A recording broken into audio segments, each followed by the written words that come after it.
welcome to the Doc to Doc podcast. I'm Rob Hoyer, medical oncologist. And my name is Abbas Shafi, gastroenterologist. This is a podcast about lifestyle medicine, disease prevention, and longevity. This podcast is provided for informational purposes only. It is not medical advice. Please consult your physician for personalized therapy and advice. Our goal is to enable individuals to become CEO of their health by managing their diet, exercise, sleep, and stress to prevent common disease. Hi, everyone. Welcome to today's show, where we're going to speak about stomach, otherwise known as gastric cancer. This may not be one of the diseases that you commonly think about in general, or one that you may not hear about a whole lot.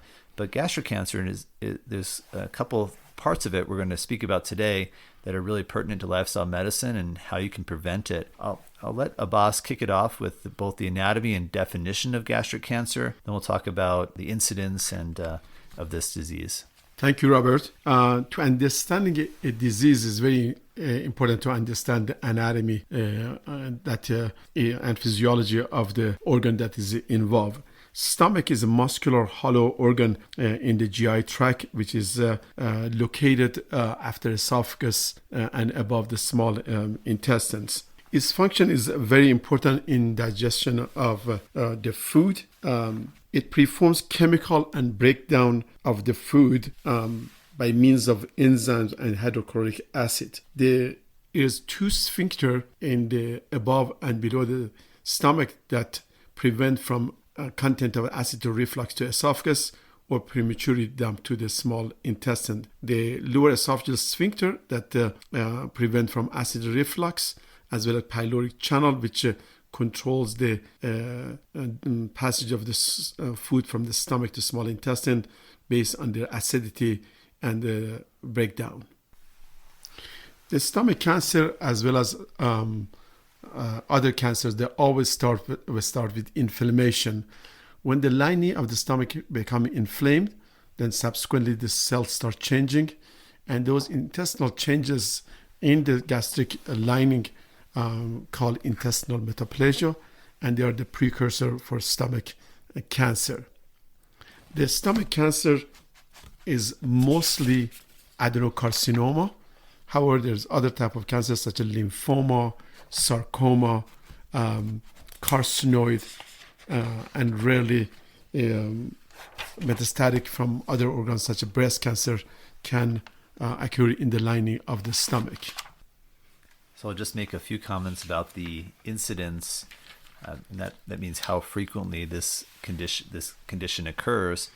So gastric cancer is about 1.5% of all new cancers diagnosed in the United States. And the average age when folks are diagnosed is about 68. And 6 out of 10 people diagnosed with this disease are over age 65. And there's a slightly higher incidence in men, about 1 in 96 versus women, 1 in 152. And it's really interesting when you look at the history of gastric cancer.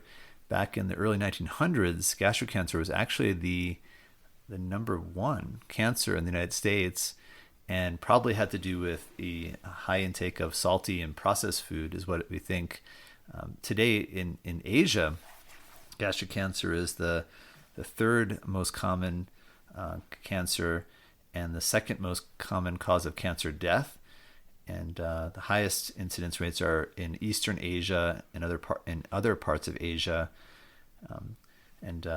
We'll talk a little bit about in a second about screening. In the U.S. we don't tend to screen for gastric cancer, but in Asia they do. I'll let Abbas comment about that. In the worldwide, it still is the fifth or sixth common cancer in the world. The prevalence in U.S. and Western countries has decreased, possibly due to event of antibiotic and as well as hygiene. That's maybe the issue. And however, in Asia and Africa and other places, this is still a very common disease, and they screen much more frequently, and we'll get to that, how to diagnose this later on in our conversation. Abbas, could you tell us about H. pylori? And I've always been fascinated by this bacteria. Can you tell us a little bit about H. pylori, what it is? Commonly in the lining of the stomach, due to high content of acid, not too many bacteria can grow. However, this bacteria has develops a defense mechanism against acidity, has a filament around it, as well as flagella, which is like a helicopter that burrows underneath the lining of the stomach, so prevent itself from acid killing it, and then causes chronic inflammation. This bacteria is very, very common throughout the world, particularly in Asia and in Africa.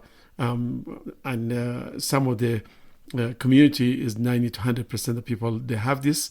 In Middle East and Europe, probably 80-85%. In the United States, probably around 50-55%. And it's based on ethnic background and is mostly oral fecal contamination and eating from the same pots and pans and the same environments. You don't get disease acutely like any other bacteria. This is a very, very slow, repetitive, chronic infection.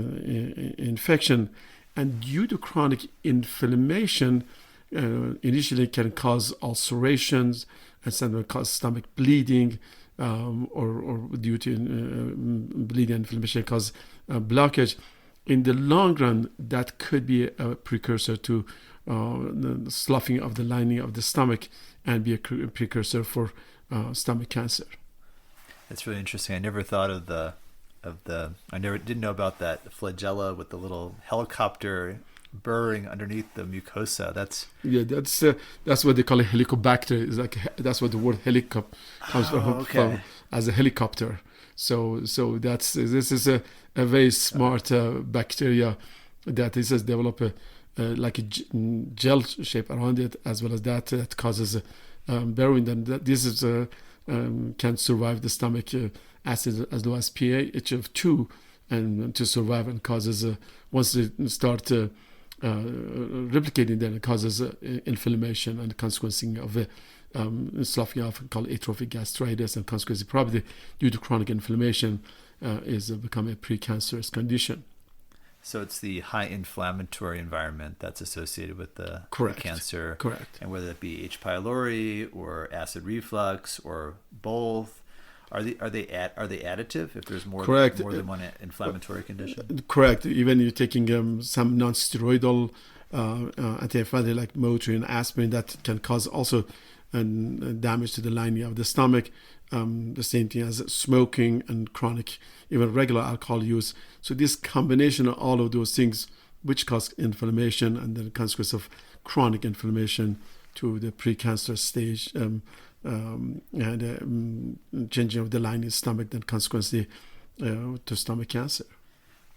Fascinating. And so it's so in the United States. So since the advent of refrigeration, the incidence of gastric cancer has dropped dramatically. I mean, it's like to go from the most common to, I think it's now like the greater than 10th. It's almost, I think it might be even the 20th most common cancer. It's not a very common cancer, but it's one that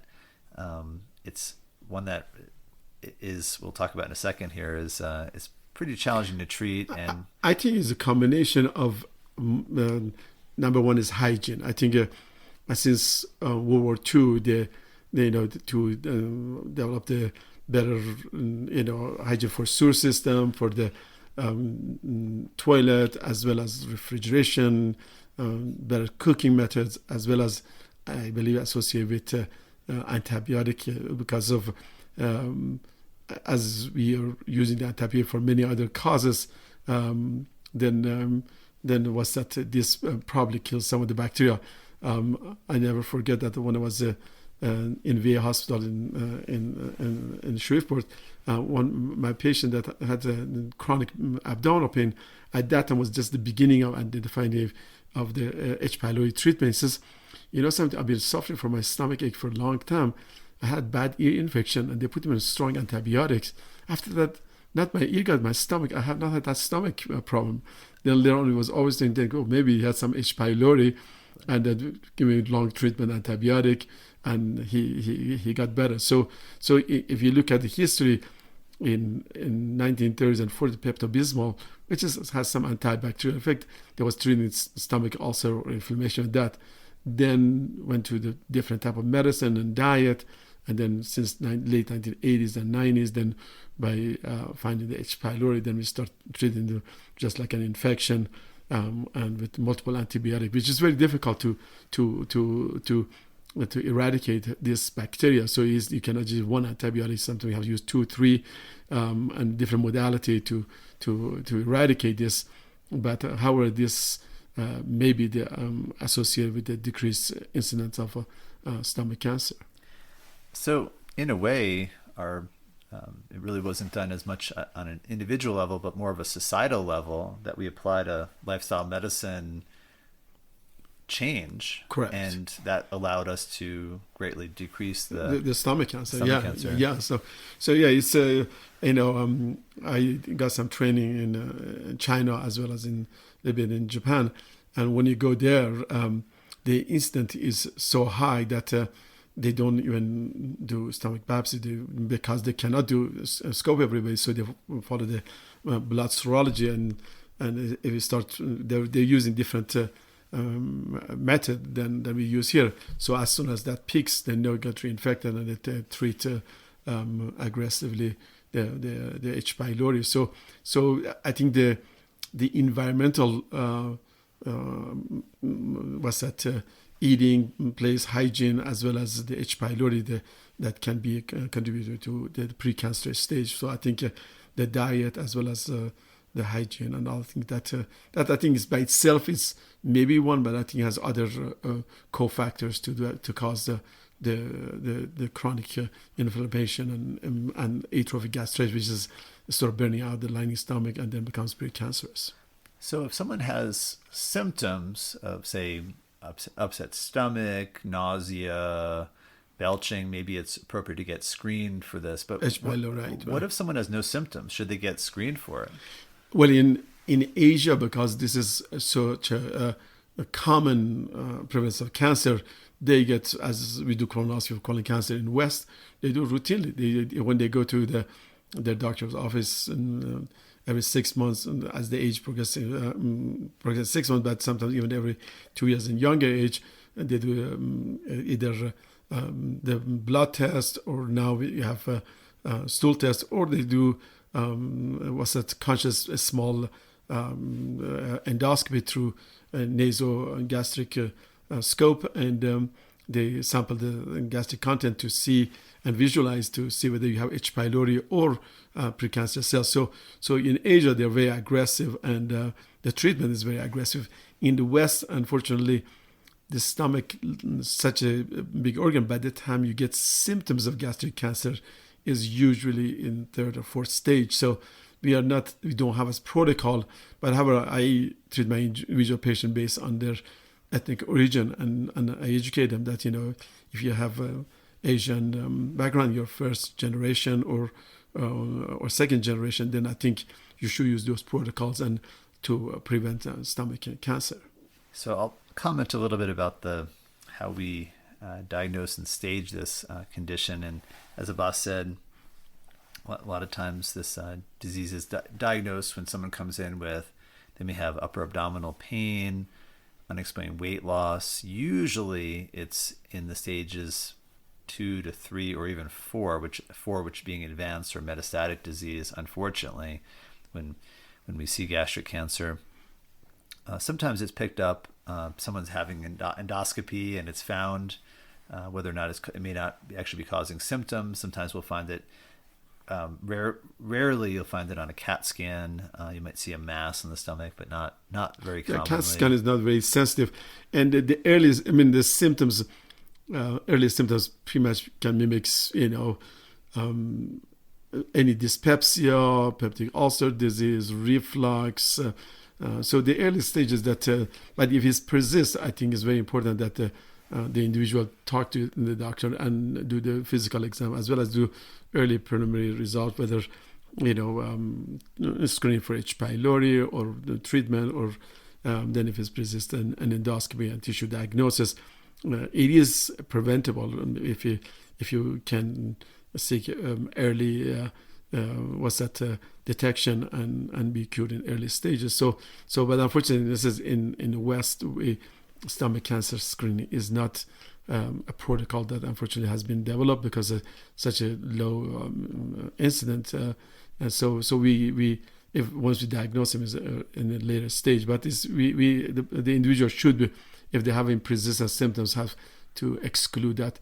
And the imaging study like CAT scan, they're not as sensitive for early stages as they do the endoscopy. But the H. pylori can be easy screened through the stool, and as well as if you even screen the serology initially is very specific, but the sensitivity is not as good. But it can be a part of the routine screening to be done. So when I see a patient with gastric cancer, the first thing we do is stage the cancer, and this is the T, N, and M stage. And we talked about this for esophageal cancer, the T being the tumor, N being lymph nodes, and M whether or not there's metastatic disease, which means that disease has spread. So the most important thing to remember for gastric cancer is the staging is based on the depth of the cancer invading or growing into the wall of the stomach. And it's very important when you think about all the gastrointestinal cancers, we're actually talking about from the inside of the organ outward. And so it's all the cancers start on the inside. So inside the esophagus. Most start from the lining of the stomach in the glands. And so if the cancer is really what we call early stage, we call T1 tumor. Sometimes it can be removed endoscopically, endoscopic mucosal resection, where the doctor can remove a section of the inner lining of the stomach with a special tool to remove that area of the cancer. And that's a very common method in Japan and Asia, has become past several years, in maybe past 5-6 years in the United States. But when you go over there and you see how aggressive by not only doing the endoscopy as well as called chromotherapy, which is as well with different wavelength of the light to catch the early stages of, and once they do that, they do the endoscopic ultrasound, which is an endoscopy with addition of ultrasound to see the depth of the cancer, as Rob mentioned. And if they catch it there, yes, the mucosal resection with follow-up is the treatment of the choice in early stages. And I understand why they're so aggressive, because once the cancer becomes what we call T2, when it goes into what's called the muscularis propria, which is the muscle layer, smooth muscle layer of the stomach, that's generally when an oncologist like me gets involved, and we start talking about doing surgery, which is oftentimes what we'll do is preoperative chemotherapy, where we give chemotherapy prior to surgery.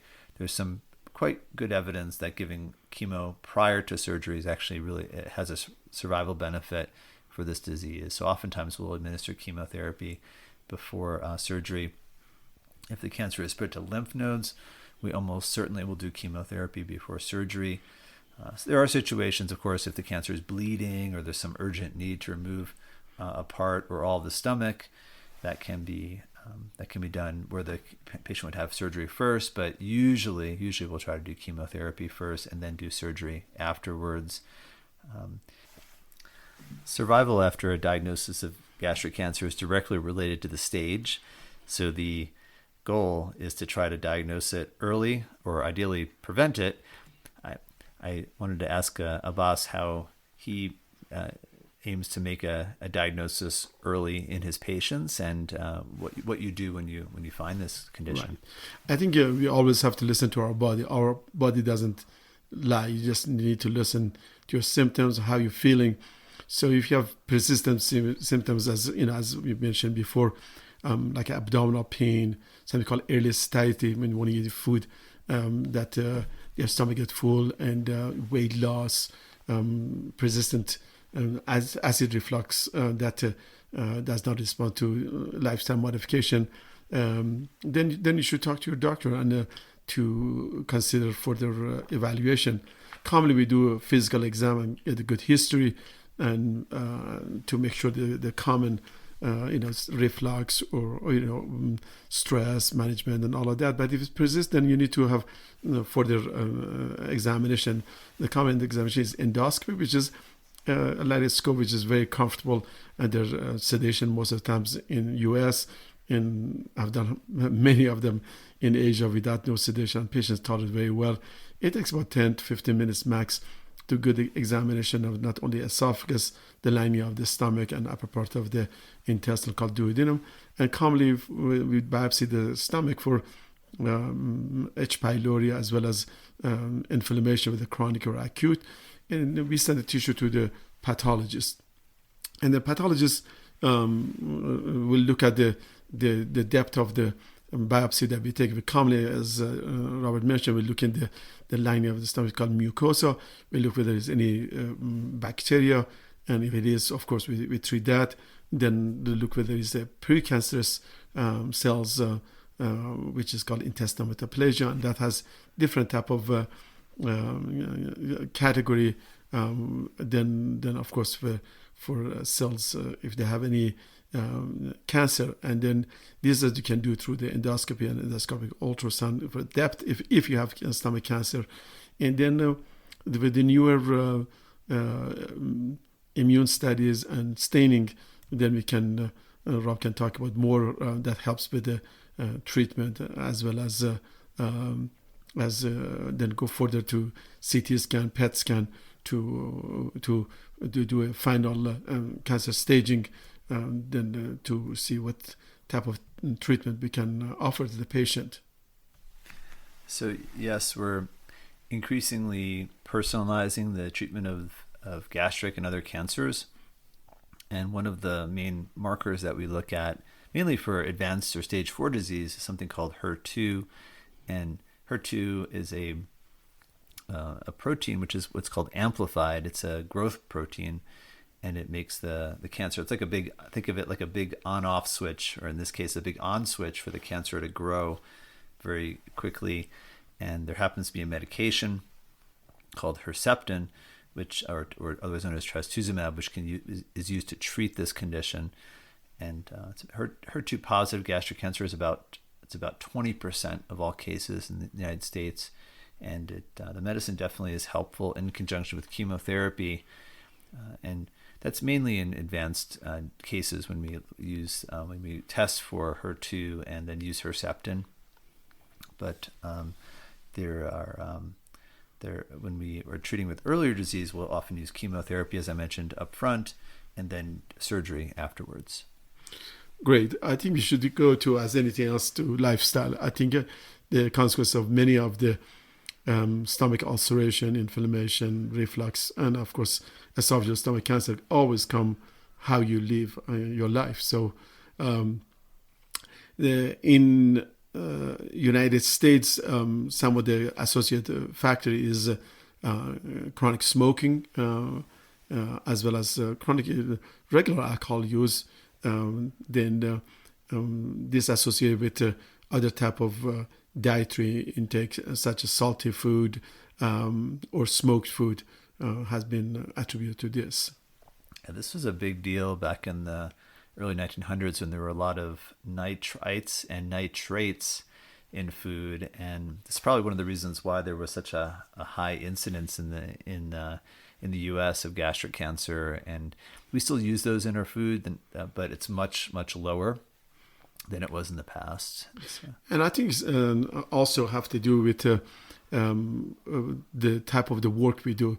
The old time they used to see in coal mining, or people work in with asbestosis, as well as other mining, as well as depending on the industry, they were seen more, and still you see it in Asia and other places. So what you're eating, as well as the lifestyle is very important. If somebody has a family history of stomach cancer, that is more over there. So if you have any, just by itself, you have no symptom, you have family stomach cancer, I think you should be screened for stomach cancer and finding the the H. pylori or any precursor or biopsy to make sure you don't have any precancerous cells in the stomach lining. And that's also another way to prevent stomach cancer. So we don't want to miss the big ones here, the big things that can be prevented to try to reduce this disease.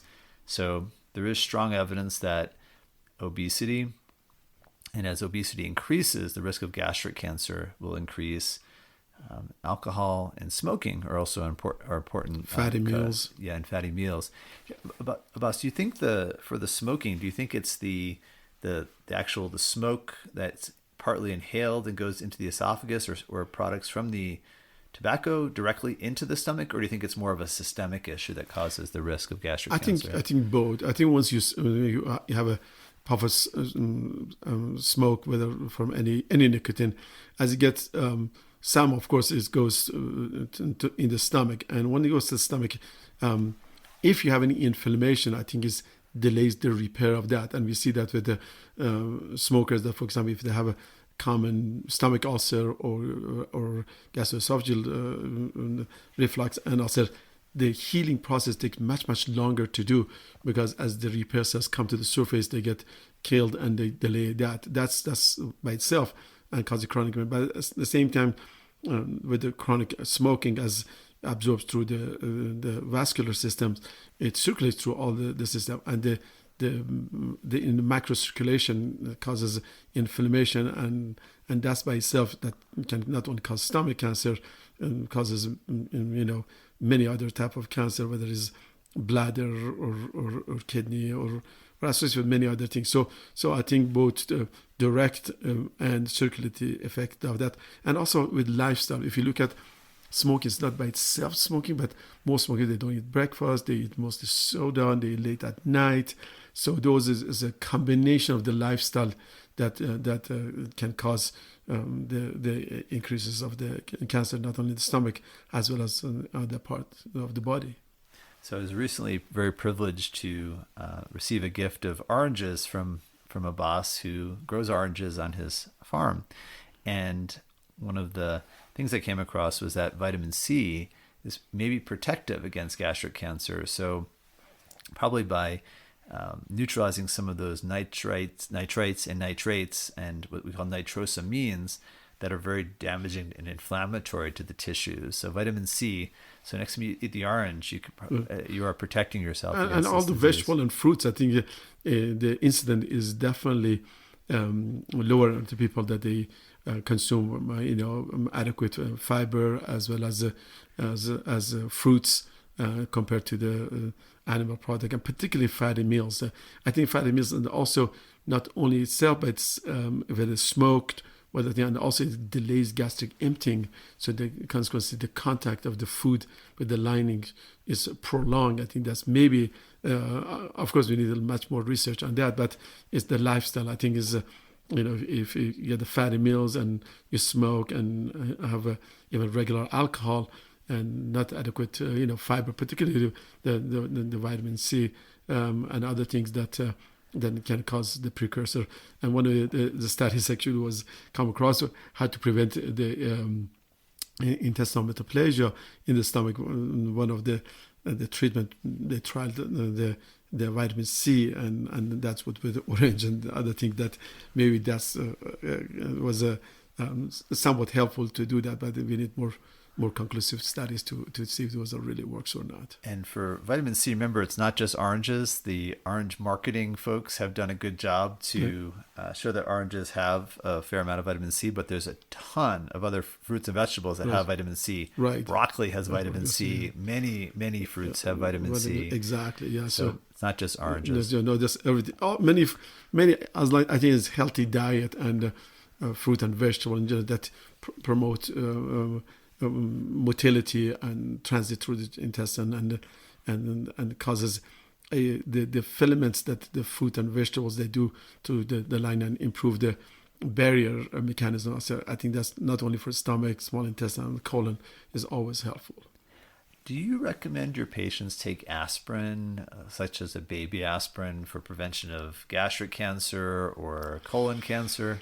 This is a difficult topic to talk. So if they're very high risk, maybe in some study beneficial, but however, all of these things cause increased GI bleed. So if you happen to take aspirin and had an aches and pains, take non-steroidal, and if they had H. pylori, then that will increase the stomach bleeding and GI tract. So I think they have done many studies in colon polyps as well as other things to use, whether the aspirin or any anti-inflammatory. It shows, but at the same time it increases the intestinal bleeding. So I do not commonly recommend that. I think improvement of the other lifestyle is much better. And quit smoking, drinking less alcohol, not eating late at night, doing fatty meals, and those I think much more helpful than anything else. Also, you need to look at people with other genetic markers such as Lynch syndrome or Peutz-Jeghers or polyposis syndrome. I think all of those things, if they have such a family, they should discuss with their doctor whether they're at increased risk of stomach cancer. But definitely those people from Asia or people that have family history of stomach cancer, at least deserve one endoscopy or one preventive study to be done. So if there is find something early, they can be follow up closely, because as I said, the stomach cancer by itself, it has no symptoms, just like colon cancer. By the time you get the lining stomach is such a big lumen, by the time cancer grows, and whether it causes blockage or whether it causes hemorrhage or whether it prevents you from getting full, usually you are pretty much near the stage 3 or 4, I think. I totally agree about your comments with the aspirin. I received this question quite a bit, and there's a fair amount of evidence for aspirin as an anti-inflammatory. However, there is also it's very small, but there's a tiny risk of brain bleeding with aspirin as well. It's small, but yet it's such a severe complication that I find that the anti-inflammatory diet that we've been talking about, and I refer the listeners back to the previous episode where we talked about the Mediterranean diet and other healthy diets, just such a better way without really any risk at all to reduce one's inflammation and reduce a lot of the risk of these cancers. Definitely. I think it just always comes to the lifestyle, and I think these are not one meal, one smoked food doesn't get you sick, one a big meal doesn't. This is the chronic use of the same thing over and over and over. So yeah, if you smoke your food frequently, or with it, of course, comes alcohol, then you smoke cigarettes. So this prolonged repetitive damage that can cause stomach cancer. With H. pylori, the same thing. This is not you once you get H. pylori, you're gonna get stomach cancer. It's untreated and repeated infection. Or we have certain people with H. pylori that they are resistant to treatment, and that can cause these precursors, as well as other autoimmune diseases like pernicious anemia, which is the lining of the stomach, can be sort of attacked by inflammatory from the body. So those are the stuff also can cause the precursors to stomach cancer as well. So if you have any family that, or you have a history of pernicious anemia, then I think you need to be go under surveillance examination to prevent. And if you do have these early stages, so you can be treated much more effectively. Thanks everyone for listening. If you have a moment, we'd really appreciate if you could leave a review on Apple or Spotify. That'd be great. Helps other listeners find us in the search algorithms. And please feel free to share this with your family and friends. We really want to create a forum and an active discussion about lifestyle medicine. Thanks again. And also, we'd like to hear if you have any comments, as well as if they want to hear about any special topics that they're interested that we have not covered. We'd be glad to research it and have it in our future podcast. I think our next podcast is going to be about pancreatic cancer, I hope you have a good day, and we'll talk to you on the podcast next time. Thanks, everybody.